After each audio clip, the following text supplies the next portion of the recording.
while this is getting ready to be streamed, I'd like to mention that right here, I am in Bangalore, where we are having a power cut. So I'm on my uninterrupted power supply battery here, which will last for some time. And let's see how long it goes for.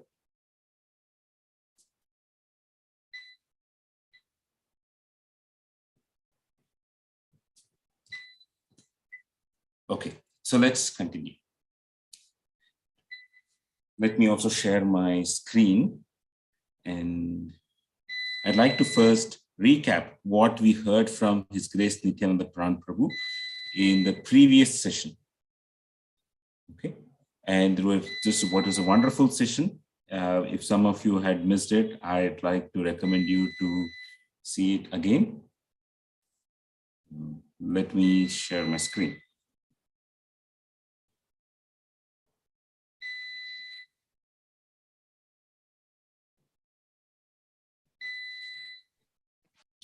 Are you all able to see the screen here and hear me right now? Yes, Prabhu. Okay.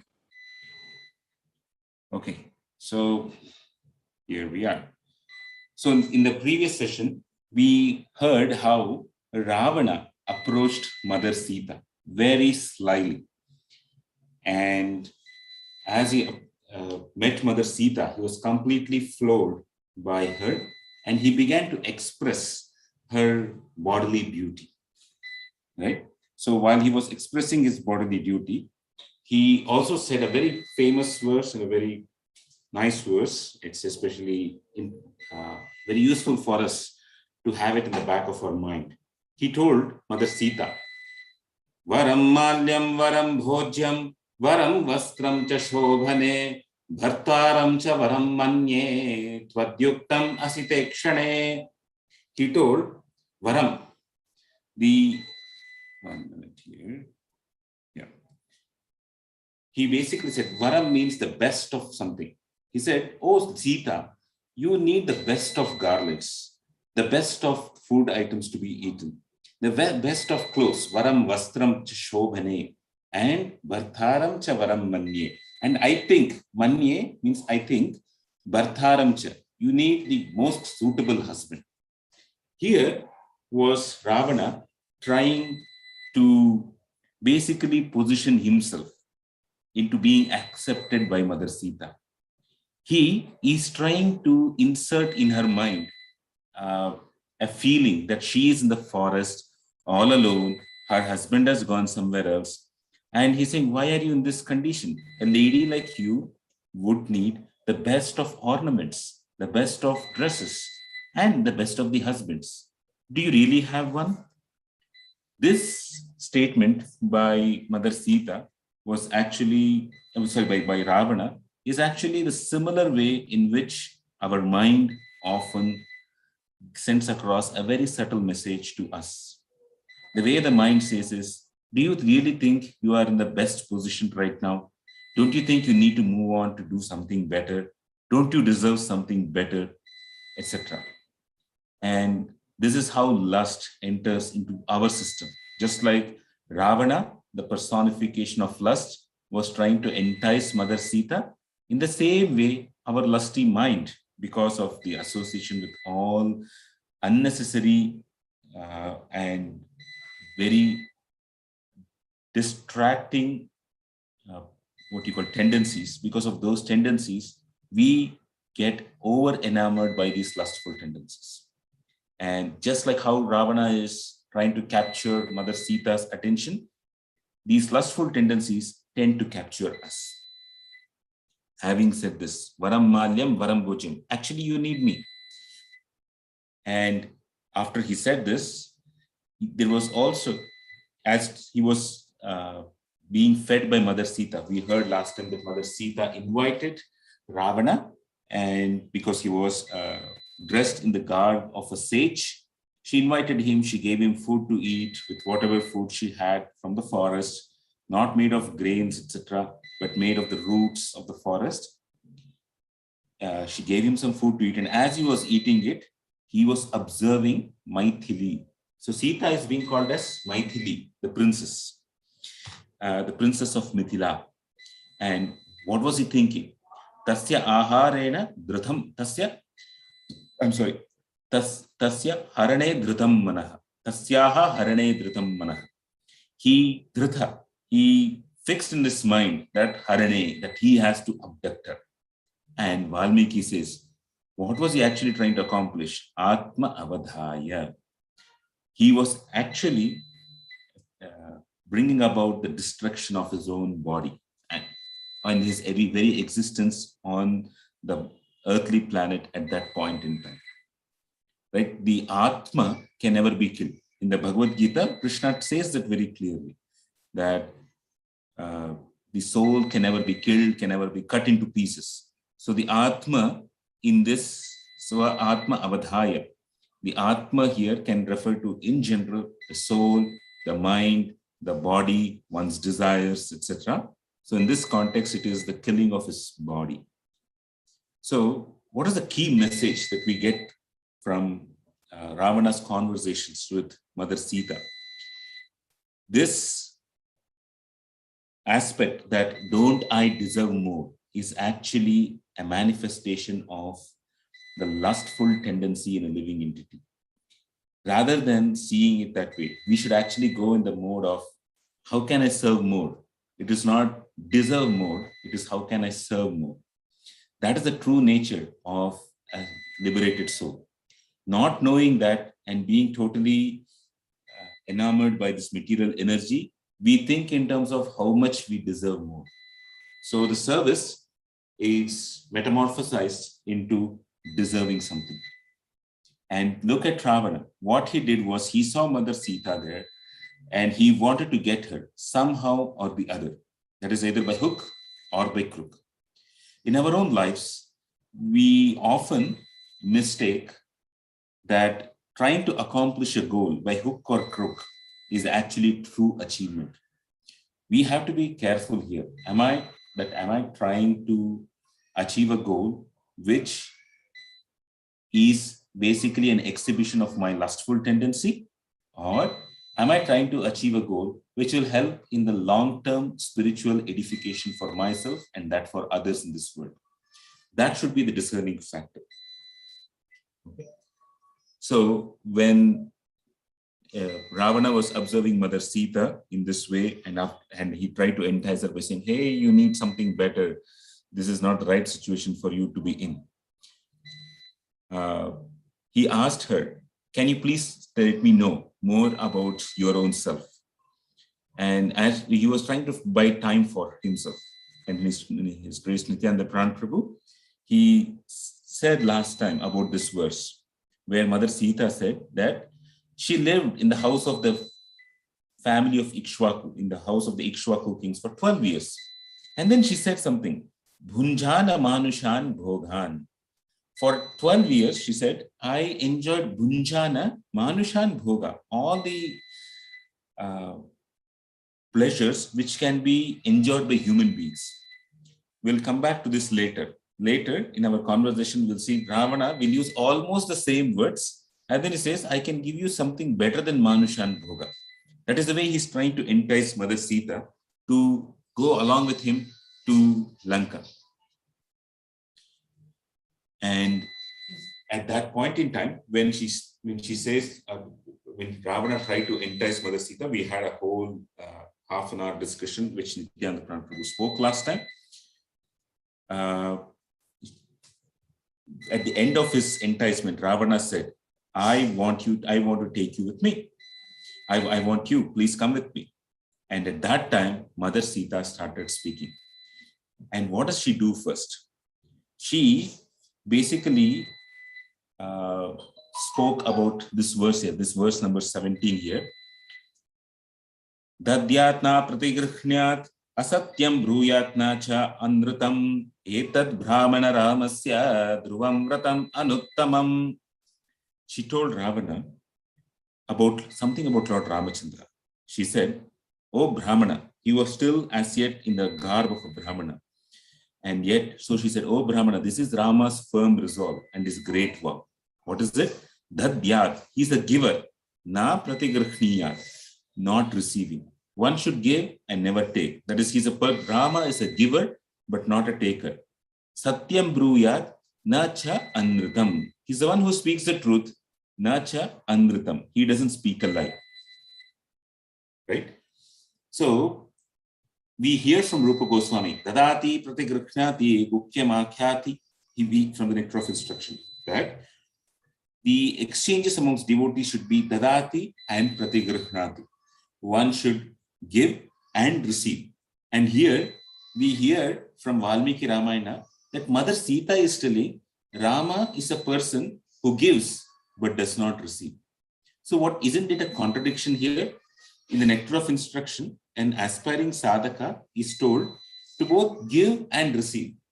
And the reason why Rupa Goswami says in the Nectar of Instruction or Upadeshamrita to both give and receive is to actually open up our heart to receiving the blessings and the realizations from senior Vaishnavas.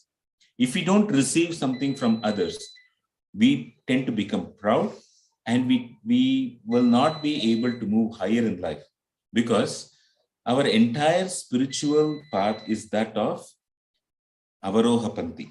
There is an Aroha Panti where we try by our own effort, and there is an Avarohana Panti, this path of descending mercy. So while Rupa Goswami says that way, Valmiki is saying here that Rama, or Sita is saying according to Valmiki, that Rama gives but does not receive.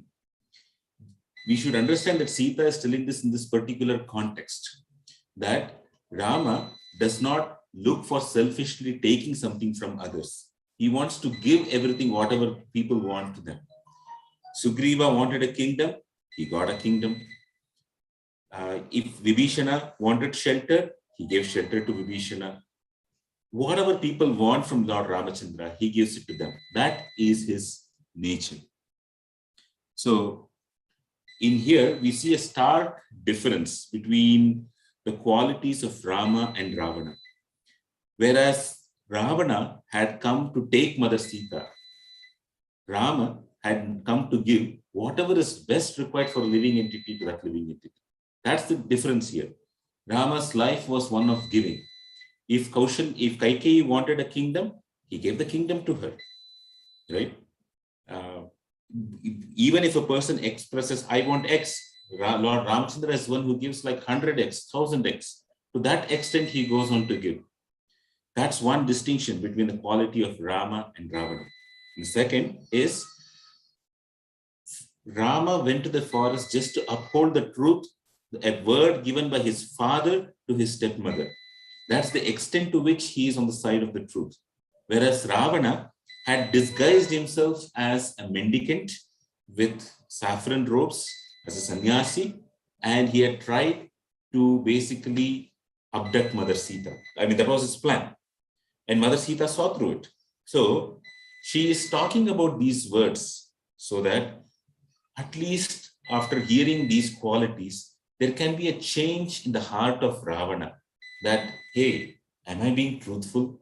Have I come here for just taking something? Why not give something? It's the responsibility of a person in a position of power to be very careful of his actions. Like most of you in the West, you drive a car, and some of you might have also driven a bicycle. When you drive in a bicycle, there is a tendency to sway hither and thither. But when you drive in a car, if you sway a little bit here and there, you may very much hit somebody else. It may be another vehicle in the car or a pedestrian. Because this car has a lot of momentum, a slight movement of the car can hit anybody else. In the same way, people in the position of power, like Ravana, who was a king, who was the ruler of all the Rakshasas in the kingdom of Lanka, owed it to something to the people of Lanka too. But he was forgetting all of that in his quest to satisfy his lust. That's a problem. And to such people, there is a necessity for wise counsel. And here is Mother Sita coming to give that wise counsel. How? By just glorifying the qualities of Lord Ramachandra. And in our own life, we often find that we are put in a circumstance or a situation where somebody is just glorifying the absolute truth or talking about the nice qualities of other devotees. We should understand that those circumstances have been created by the Supreme Lord for us. We are all those mini Ravanas. So just like Mother Sita speaking to Ravana, for us too, there are many circumstances where somebody will come, speak something nice about this devotee or that devotee, or about these pastimes of the Supreme Lord, and it then behooves us to actually think, how can I apply these instructions in my own life? Let me reflect in my own life and see, am I following these principles? If not, let me at least strive to do it from now on. In my interaction with this particular person who has come in front of me, how am I behaving? Is it aligned to the scriptures or not? This is what we take from this particular section of the Ramayana. And then I'm still in the recap here. It's taking a little time, but it's important, I felt, that we should go through this recap. So when Ravana had asked Mother Sita, Krishna Prabhuji. Yes, Prabhu. Sorry for interrupting. There is some background, some beep sound is coming, Prabhu. Yes, and I'm sorry about it. Actually, it's the inverter which is making this sound. I tried to stop, but I'm not getting right. We don't have a power supply here, Prabhu. Oh, sorry. Problem here. Okay. And yeah, we don't have light. I just have the power supply for my modem here. That's it. Sorry, Prabhu. Please go ahead. Yes. So when Ravana had asked Mother Sita, tell me more about yourself, she spoke about her past life. She spoke about how she was a princess in the kingdom of Mithila, and then she also spoke something about Lakshmana. She said, I have come to the forest with Rama, of course, and also his brother Lakshmana. Tasya bhrata tu dvaimatro Lakshmano nama viryavan Ramasya purusha vyagraha sahayah samare ariha. She's saying that along with me, Lakshmana has also come. And who is he? He is a purusha vyagraha. He is a very brave person, tiger among men. And what has he come here for? This brave person has actually come as an assistant, a sahaya or a companion for Lord Ramachandra. He's a very brave person, and yet he has not come here to show his bravery, but rather he has come to be a servant or an assistant to his brother. And then she further says, Sabhrata Lakshmano nama dharmachari dridavratah. She's glorifying him by saying, this Bhrata Lakshmana is a dharmachari. He is a dharmachari, meaning he is very righteous, and dridavratah, he is steadfast. For those of you who have been hearing these discussions for quite some time, just a few moments ago, Lakshmana had left Mother Sita to be with Lord Ramachandra. And why did he leave Mother Sita? Because Maricha had shouted very loudly the name of, Oh Sita, oh Lakshmana, in the voice of Lord Ramachandra. And at that time, Mother Sita became anguished and thought Ramachandra is in danger. And Lakshmana said at that time, there is no way that Lord Ramachandra can be in any danger. Forget deer or forget even Rakshasas. Even the greatest of the most powerful devatas also can do nothing to him. So please don't be anguished. But Mother Sita did not reconcile to did not accept what Lakshmana said. Instead, she began doubting the character of Lakshmana. She said, why are you staying here? Is it that you want to enjoy me? Is it that after Ramachandra is dead, you want to take me back to the kingdom and you along with your brother, Bharata and Shatrughna, you all want to rule the kingdom? Is this what you are here for? That statement was actually a piercing statement to Lakshmana's heart. Very piercing. And that statement actually cast aspersions on the character of Lakshmana. So a few minutes ago, Mother Sita had cast an aspersion on Lakshmana's character. And now a few, whatever, minutes or it was actually a few minutes only. A few minutes later, she's calling him Dharmachari. On one hand, she had accused him of saying, you want to actually usurp the wife of your brother. And that's why you're staying here and not going to help Lord Ramachandra, help your brother. And now she's calling him Dharmachari. Isn't it that Mother Sita is saying one thing at one time and another thing at another time? No. What's actually happening here is this pastime here has to be understood at multiple levels. The first thing is a mundane level. At a mundane level, we heard, the reason I'm saying is maybe there are a few new members today. We heard that the Ramayana is occurring simultaneously at multiple levels. One is the mundane level for people like you and me, or most of us here. Then something which is happening at the level of the perfected sages. And then there is one more level where the pastime is actually a feeling of exchange or some exchanges between the Supreme Lord and his devotees as well as his consorts. So Ramayana has become a time immemorial epic because it captures all these levels in one verse. Each verse captures all of these three different levels.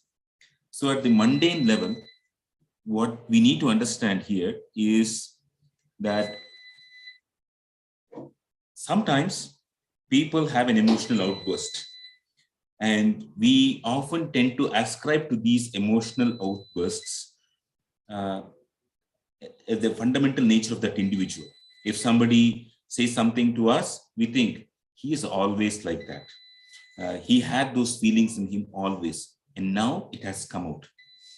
But what we need to learn here is what has been the consistent behavior of a person versus an occasional outburst. When people are too emotional, for whatever be the reason, they lose control of themselves, and we should give them the benefit of doubt that this is one point in time where they're not in control of themselves. And so we should let go of some of the words that they speak to us. So Mother Sita is showcasing that to her, that there was an emotional outburst, but her faith in Lakshmana still remains. And that's why she's saying he's Dharmachari and he's Dridhavrataha. Why is she saying Dridhavrataha?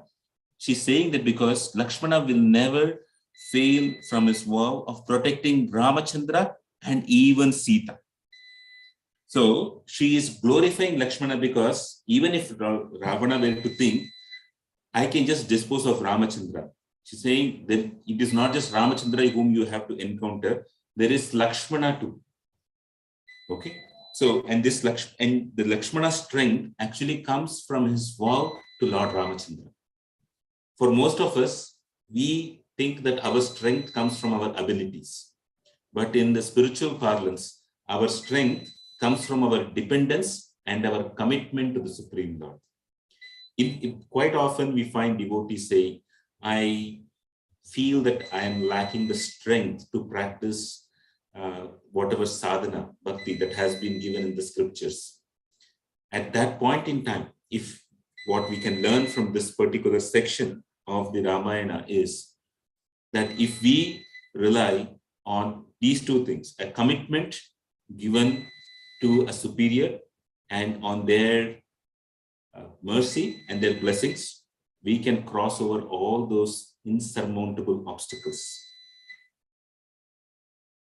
It's very important that we commit something to our spiritual superiors, our guru, or those who are guiding us, etc. With that commitment, with that spiritual commitment comes many great benedictions. We will slowly find that we have strength for something which we never had. And so it manifests as that descending mercy. So that was at the mundane level. Then at a higher level is that while Ravana, in all his expressions prior to this, was focusing on the beauty of Sita, Sita at the same time was telling, I am enamored of Rama, but I'm enamored by his qualities. So Ravana was enamored by Sita's physical features, and Sita is enamored by Lord Ramachandra's character. So she is again teaching him here, don't look at these superficial things here. Please look at the inner character. The inner character is the real beauty of a person. And then at the end of this statement, Mother Sita says, Swatvam namacha gotrancha kulam achakshvatatvatah ekascha Kanda-Ch47-48 kimartam charasi dvija. So the sequence was Ravana had come in the guise of a sannyasi. He was given some food to eat, and then he tries to buy time and asks her, tell me more about yourself. Sita expresses the entire history of her life in that particular incarnation. And then at the end, she says, you please tell me, what is your name and what is your gotra? What is your kula? And why are you going alone in this Dandaka forest?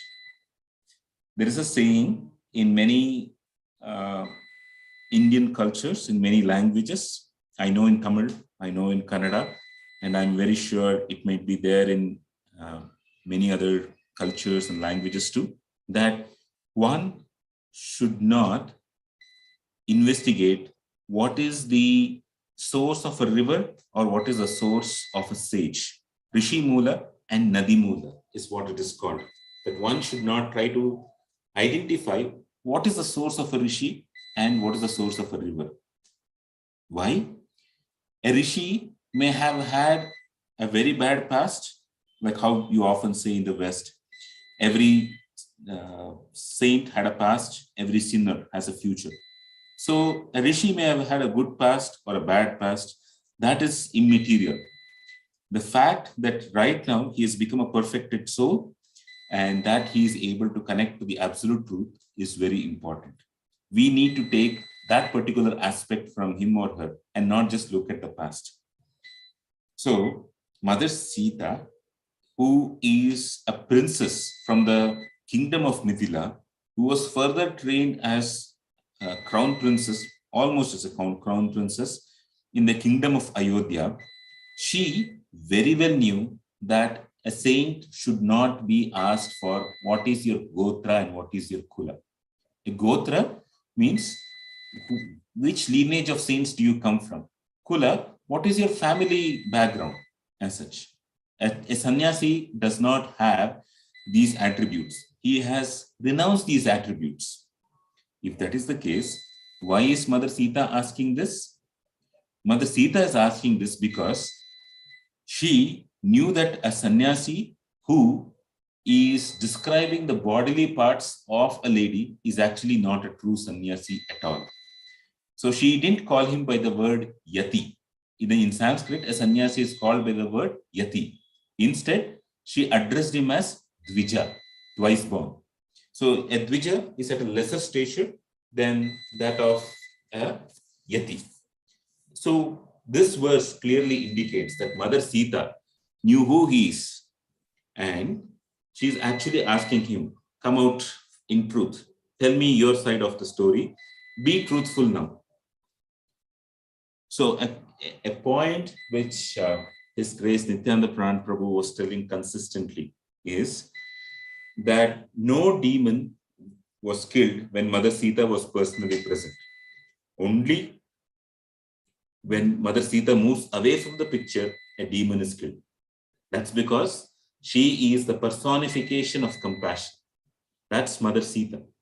So even for a person like Ravana, who has come to Panchavati to actually abduct her, and Mother Sita being the consort of the absolute truth, who will very well knows the mind of Ravana, she is yet trying to see if she can reform him, if she can give her good association to him. And following the example of Mother Sita,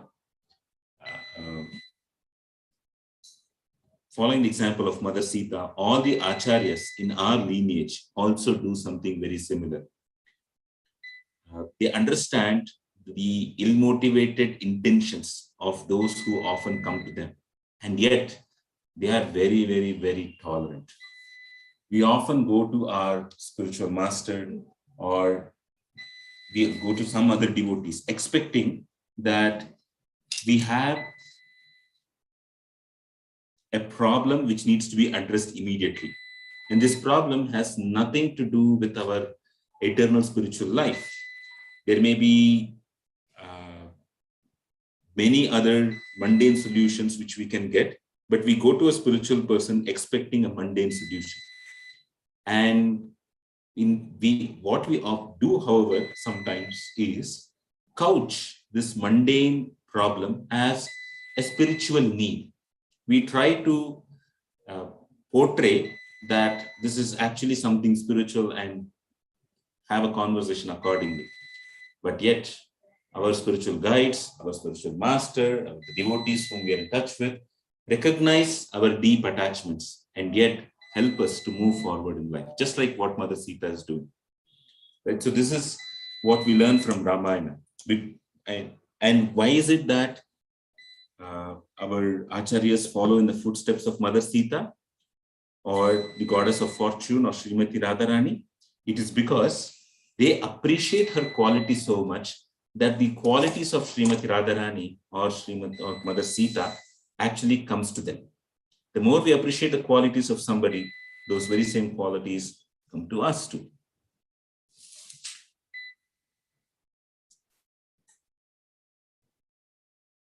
So in response to, wait a minute, let me go here.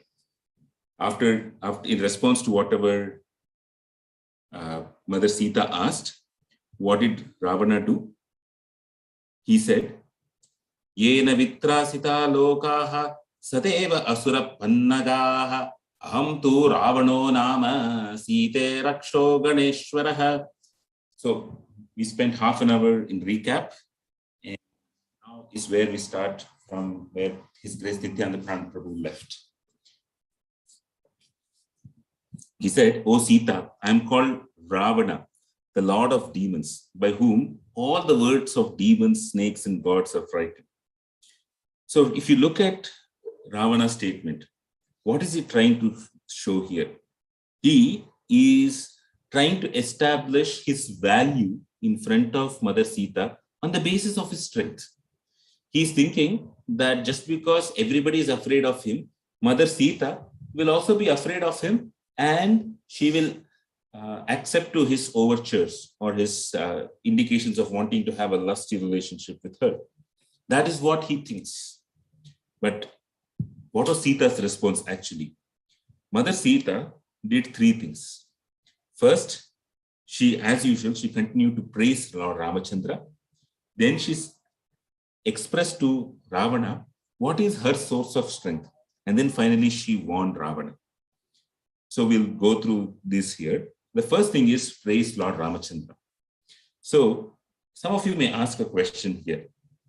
Here is Mother Sita, who is in front of a person who's like Ravana, the lord of the demons. Everybody has heard by then that Ravana is a person who actually abducts ladies whimsically. Whomever he likes, he just abducts them. Mother Sita knew that very well. And yet, when Ravana had given his introduction that I am such and such a person here, she, instead of trying to protect herself, is actually very boldly praising Lord Ramachandra. Why is that so? Next week, we will all be celebrating the festival of Jhulan Yatra. Jhulan Yatra actually celebrates the swing pastimes of Radha and Krishna. Now, it is not just Radha and Krishna who had this swing pastimes on a swing during this rainy season, pre-rainy and post-rainy season, etc. It is also given in the Srimad Bhagavatam that Mother Lakshmi is also sitting in a swing. In fact, and she's also having some wonderful pastimes sitting on a swing. In fact, in the Srimad Bhagavatam, I think it's the second canto. The second canto, there is a section of the Bhagavatam where Lord Brahma gets a vision of the spiritual realm. And when he gets the vision of the spiritual realm, he sees the spiritual abode. There are so many liberated living entities. There are chintamani stones, like whatever one touches, one will get what one wants. There are trees, those are also chintamani. And there is no misery and there is no distress in the spiritual world. So he has that vision of the spiritual world. Quite often, people question, isn't it that we all become one and we merge into that one? This particular section of the Bhagavatam, which is considered as the cream of the Vedic literature, actually dispels that myth by saying the vision in perfection which Lord Brahma received actually had an eternal spiritual abode, which had many living entities who are distinct from each other. And while Lord Brahma was seeing those living entities, along with that, he also saw Mother Goddess Lakshmi. And what was Goddess Lakshmi doing there? It is given in this 9th chapter, 14th verse of the second canto. Shri Yatra Rupini Urugaya Padayoho Karoti Manam Bahudha Vibhuti Bihi Prenkam Shrutaya Kusuma Karanuge Vigiyamana Priyakarma Gayati. So it said, the goddess of fortune, she was actually engaged in the loving service of the Lord's lotus feet. And what was she doing? Urugaya Padayoho. She was worshipping the Pada, the lotus feet of Urugaya, the one who can be praised by the choicest of the words.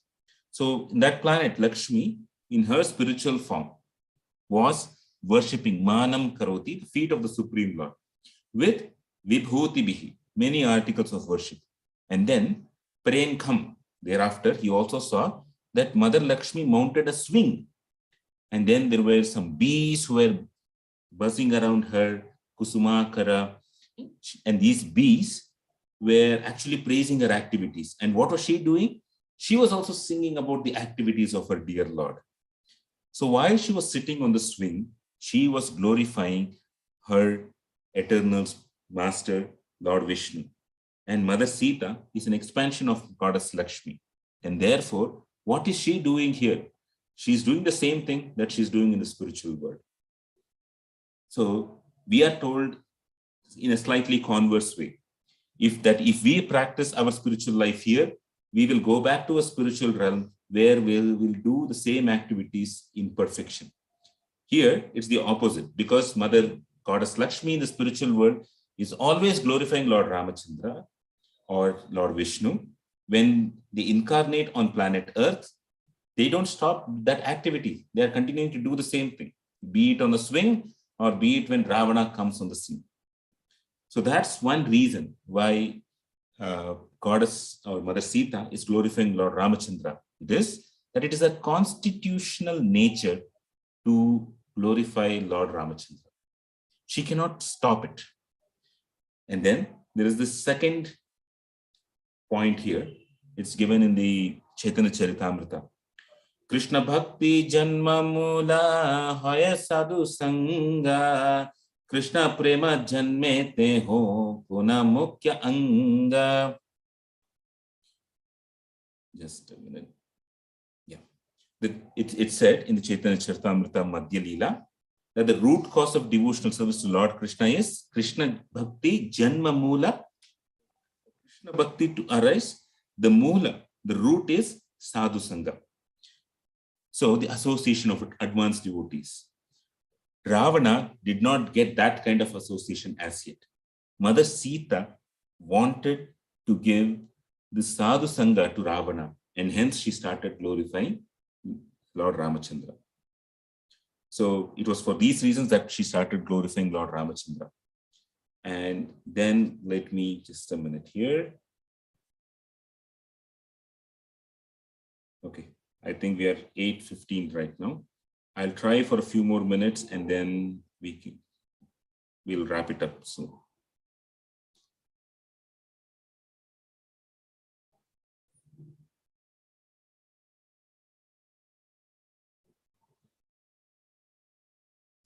Just a moment.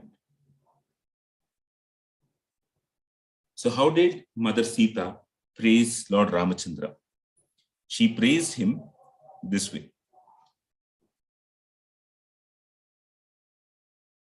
I am devoted to Rama, who is Mahagirim Iva Akam. He's unshakable like a huge, he's unshakable like a huge mountain. Okay. And he's as mighty as, and is so imperturbable like a mighty ocean. She was giving all his great qualities as such. And then she said, Sarvalakshana Sampannam Nyagrodha Parimandalam Satyasandam Mahabhagam Aham Ramam Anuvrata. She says, Sarvalakshana Sampannam. Lord Ramachandra is endowed with all excellences. And I am Ramam Anuvrata. I am follower, an ardent follower, a sincere follower of such a Ramachandra. So this was to the screen is not visible, Prabhu. No. Okay, yeah, I am just going back and forth. I'm actually looking at a book in front of me. So Okay. not sure. So when in Mother Sita's response, she is actually giving one more quality which she would like Ravana to learn, that of being an Anuvrata. On one hand, Ravana said that I have many ladies. I am willing to let go of all of them just to follow you. And here is Mother Sita. She has one Lord and she says, I am just going to be a simple follower, Anuvrata. Anu is following somebody. So the fidelity is very much stressed here. And she was trying to teach Ravana, why don't you just be satisfied with one wife or a few wives whom you already have? Why are you trying for getting more and more ladies for your sensual satisfaction? In our own spiritual life, if we want to progress, we have to, in some sense, check this tendency to want to enjoy unlimitedly. Somehow by our karma, we may get enough money and enough facilities to enjoy as we like in this world. And it is up to us to take a decision. Do I want to continue the same thing that I have done in all my previous lives? Or can I try to get a higher taste by serving somebody superior to me or by serving the absolute truth? That's very crucial. That's one of the points which Mother Sita is trying to impress upon Ravana. And then she says, she said, Purna Chandrananam Ramam Rajavatsam Jitendriyam Prutukirti Mahatmanam Aham Ramam Anuvrata. So this word Anuvrata, she tells it multiple times. And we know from scripture that when a word is spoken multiple times, it is meant to impress on our mind again and again. And that's why this word Anuvrata is so critical and crucial in this conversation between Sita and Ravana. And after that, Mother Sita says,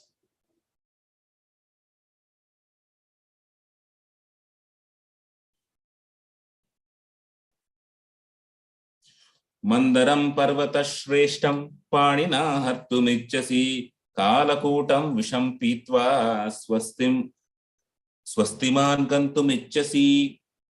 So she then told Ravana, Mandaram Parvata Shreshtam Panina Hartumichasi. So first she tried to give good advice and she tried to give us her saintly association to Ravana. She glorified Lord Ramachandra. And now she's giving a warning. What is the warning that she's giving? Mandaram Parvata Shreshtam Panina Hartumichasi. What you're trying to do right now is trying to take the best of the mountains, Mandara, by your hands, and you are trying to carry it away. So a question can arise here. We know that the Himalayas are the best of the mountains. And if you want to go across all the three words, then she could have spoken about the Meru mountain. But instead of speaking about all of that, she spoke Mandara, the Mandara mountain. Why did she speak about Mandara mountain? And the Acharyas, they have noted this down and they have given a commentary on it, saying it was during the churning of the Mandara mountain on the causal ocean that goddess Lakshmi appeared.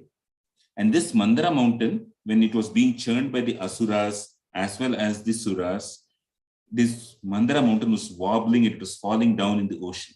So it needed a support, somebody to carry it, and nobody could do it. So the Lord appeared, the Supreme Lord appeared as Kurma to actually balance this Mandara mountain, and he gave a foundation for the Mandara mountain. Not just that, he appeared as Ajita, and he was there at the top to again give a proper balance there. So who helped in the balancing of the Mandara mountain? The Supreme Lord. And what happened as a result of the churning of the Mandara mountain? First, there was poison, hala poison that came out. And then after that came goddess Lakshmi, right? So Mother Sita is actually indicating to Ravana that this Mandara mountain, she's telling it because you are trying to take this Mandara mountain. Why? Because I came from the churning of this Mandara hill.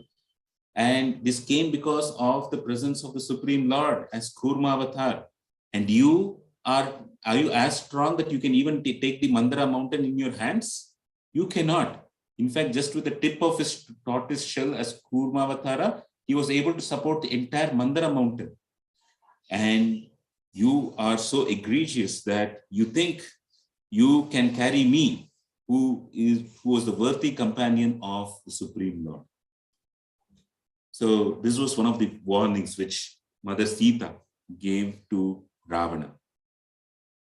And she said, you are actually violating the loving wife of Rama. It's like rubbing your eyes with a needle or licking the razor with your tongue. That's the kind of thing that you're doing here, right? So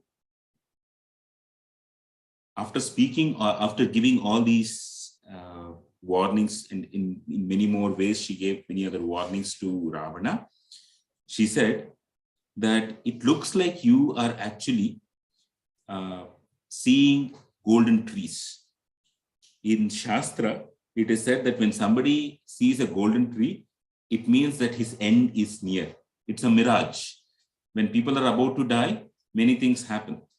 One thing that often happens is people lose control of their bodily organs. So if you look at that, their teeth would fall off. If they have dentures, their dentures would fall off. They pass stool without going directly to the restroom. They pass stool wherever they are. These are all indications that the body is preparing for the exit of the soul. That's one thing. And also, when the person in this dream sees something like golden trees, it's an indication that they're about to die. They're about to pass away.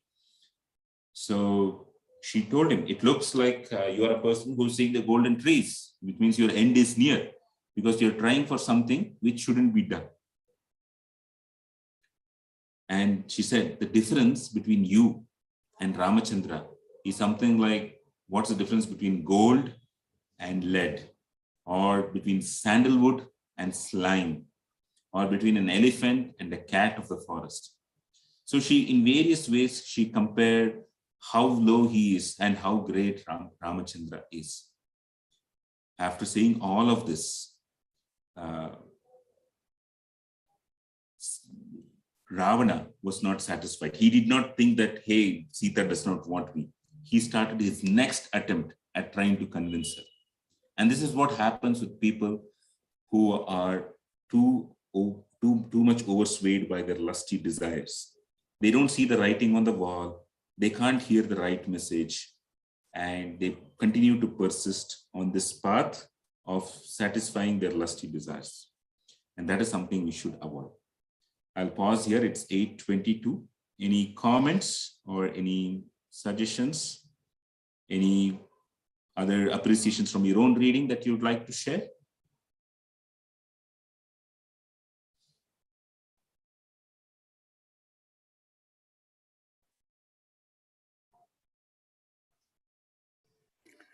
Prabhu, I have just one doubt.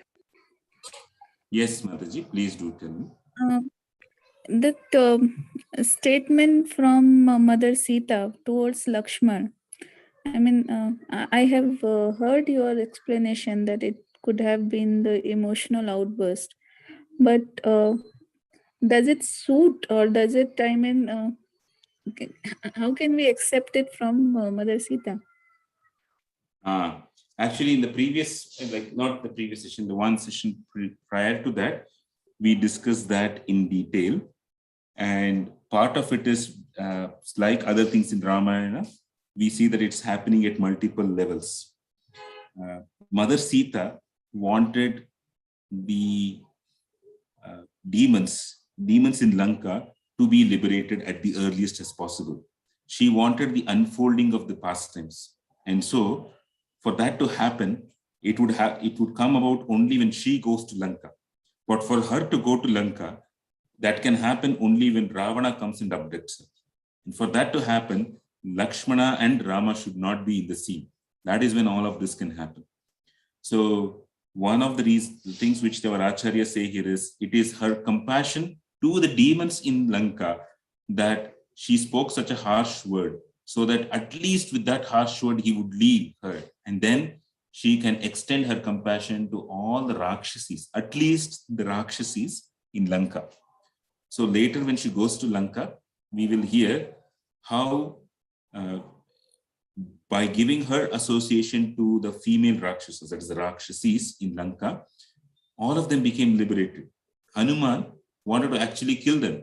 And Mother Sita said, what mistake have they done? They might have tormented me, they might have tortured me, but they were just doing whatever Ravana asked them to do. They were not doing out of their own volition. It was just their master who asked them to do it. And so they were doing it. And Hanuman had to agree. And so he let them pass by.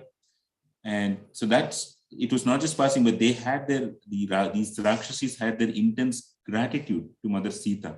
And all of them gradually got liberated in various ways. So that's one point here, that Mother Sita spoke harshly to unfold the later pastimes in Ramayana. That is at her level. Now, at a more mundane level, it is that the pastime of Rama and Sita is meant to showcase to mere mortals like us that we may also behave in a similar way, and we should be cautious. We should rein in our thoughts and words before it comes to this level. So it's at both these levels, Madhu. Does that satisfy you? Yes, Prabhu, yes. Thank you. Any other comment or thought? Hare Krishna, Prabhu, my humble respects. Jai Gurudev. Hare Krishna. Yes. Prabhu, actually very amazing information and recap, Prabhu. I had just one thought in my mind. You mentioned that during the times of emotional outburst, there should always be a benefit of doubt. So Ramayana being a life lesson, how should we take in our normal lives when there are emotional outbursts frequently from our known people?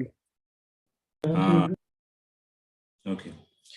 So what I had described here is actually an aberration in the life of Mother Sita. Never had she doubted Lakshmana. And therefore, when there was one such aberration here, that had to be let go of. And that is why Lakshmana, when he heard Mother Sita saying so, he cursed her. And at the same time, he said, may you be well in your life. Bhadramte is what he had said before leaving Mother Sita away. But if instead of it being an aberration, if it is something which becomes a recurring phenomenon, then it needs serious attention. It means the person needs more mercy. He needs more, sometimes medical attention. Sometimes The person may also need proper counseling, and maybe they need a little, in some cases, they need a little isolation too.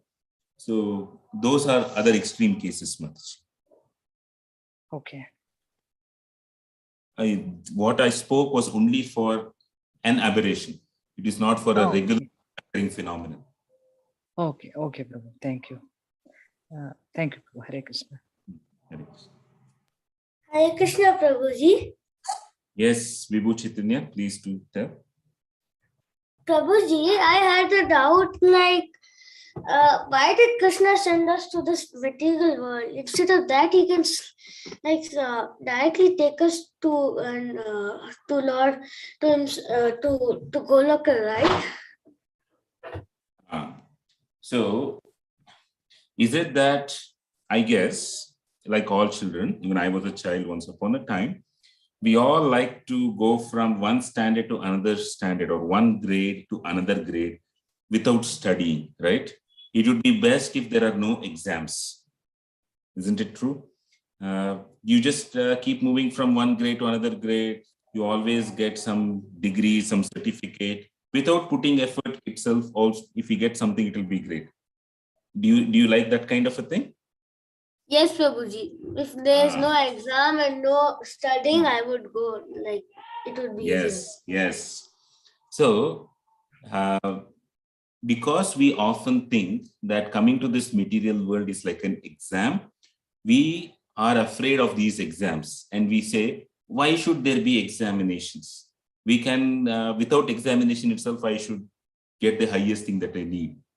So if we take this mindset away, that this is not an examination, but rather one of the ways in which we can appreciate Krishna and Krishna's devotees, then even staying in this material world becomes useful. For example, when you were a child, as a 1-year-old or a 2-year-old young boy, for you, your mother was just a person who would give everything to you. And as you are growing up now, you're probably 9 or 10-year-old right now, you are also trying to understand that your mother needs something. How can I do something for my mother? How can I do something for my father? Right? Is that correct, Vibhu? Yes, Prabhuji. And you try to do something for your mother and father. Is Yes, that right? Prabhuji. Yes. So when you are doing something for your mother and father, are you thinking, why am I in this material world? Why not let me go to the spiritual world? You like doing that to your mother and father. Is that correct? Yes, Prabhuji. So in the same way, if we use the circumstance that we are here to know that right now, sometimes I do try to do something for Krishna. Otherwise, I'm mostly doing things for my own self. The more we come to the stage of 100%, all the time, all our activities are meant for Krishna, then it means that very place where we are present will become the spiritual place. So where you are staying right now, where you are sitting right now, that place in itself can become spiritual place or a spiritual world the moment our attitude changes. So then the other question that remains is, why is it that Krishna is giving that attitude directly to us? Correct? Yes, If Prabhuji. somebody gives an attitude directly to us, then what will be the difference between you and all other living entities? Every living entity has been bestowed with the attitude of loving service to Krishna directly, and there is no individual feeling or individual contribution coming. Everybody will be like a robot. So you look at it like 100 robots in front of Krishna. Everybody is programmed. You just turn a knob or you just turn a key, they will all move their hands and legs and pick up something and give it to you. Like that, we also become robots who will just pick up something and give to Krishna. Where is there a feeling? The feeling doesn't exist. That feeling can come, and Krishna is a person who likes variety of feelings. So instead of him giving it to us, it is for us to uncover this in our heart. And it is not a tough process. It is actually susukham kartum avyayam. It is something that can be achieved with happiness. So rather than focusing on the goal, we should focus on the path first. If we are happy in the path, by gradually our goal will also be happy. So while trying to serve Krishna in this material world, if we are happy, that place itself becomes spiritualized. Okay, so we are not, it's not like we are not being sent to the spiritual world for the simple reason our intentions have to become more purified, and that's not there as yet. Is that okay? Okay, Prabhuji. Thank you, Prabhu. Even I got a lot of clarity.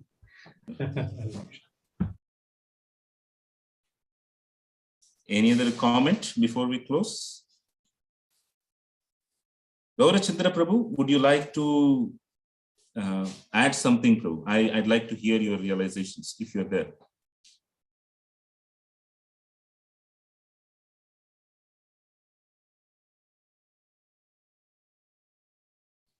Gaurachandra Prabhu, you're there? Oh, yeah.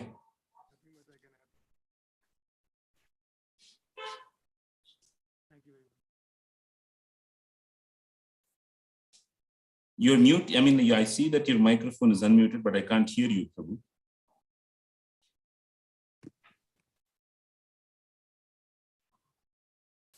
Okay, maybe some problem. Okay, that's it then. If no other comments, we'll end here. And we will hopefully be having the Nectarian Ramakatha from His Grace Nityananda Pran Prabhu from the following week onwards. Very interesting series of verses are going to come up. And I think nobody else can give proper justice to it other than Nityananda Pran Prabhu. So let's wait for him. Gaurachandra Prabhu, you wanted to say something here at the end? One more time, I'm asking.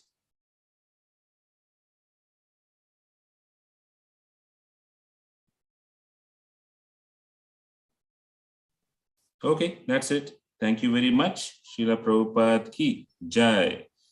Shri Sri Sita Ram Lakshman Hanuman ki